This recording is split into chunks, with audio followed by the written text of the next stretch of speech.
Can we look inside the studio? Yeah, sure. Yeah, well, this one's come from Italy. Obviously, all of this stuff has gone and been left behind in Italy.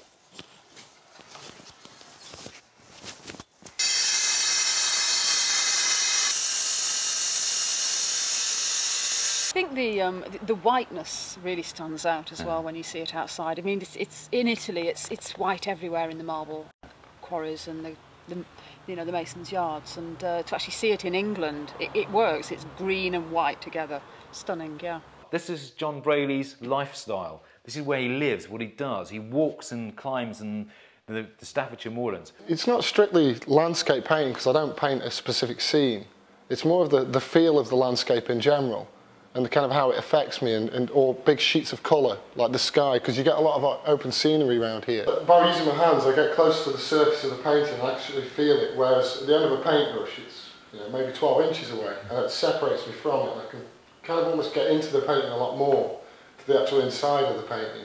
Yeah. Whereas I feel like I'm a part of the painting, so to speak. It looks like a proud warrior. That's it, coming around the corner. That's exactly what I want. Yeah. Great story. I was son of a Barnsley miner, great-grandson of a Barnsley miner.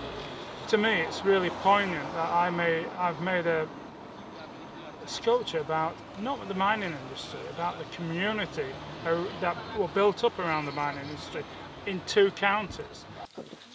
Smell of paint, I love it. So you're trying to get the paint to actually behave in a natural way, so it echoes the way that the landscape behaves. Yeah, lots and lots of thin layers, and then putting some slightly fatter paint on, and then maybe scraping that off and scratching through it, building it up, letting it dry, working it over with thin paint, working back through that with a rag and taking some of it off. And it's just this kind of constant backwards and forwards with the surface and with the paint, and letting the image sort of come through. This is the garden of Willoughby House, which is the new flagship store. And here Paul Smith took you for a wander down to the cave. Yeah, he appeared on the last day of my work, and just sauntered into the garden. I'm fascinated by the way that nesting structures are built into existing supports. So they're built into trees, or they're built into architectural features.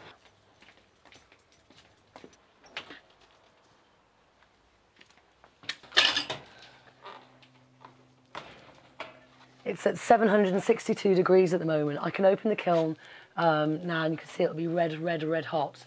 And oh yeah, the glass is completely sucked down over the piece. That's a piece I made for Telly West Broadband head office. The theme was communication. I think it's important for a company to decide perhaps where they want the artwork to be, and perhaps if they have a particular material in mind, or a particular concept that they want to portray of their company. As an artist, I would show them samples of my work and come up with some initial ideas, and go from there, and then work as well as with the space involved, with the budget as well, so that everybody's happy.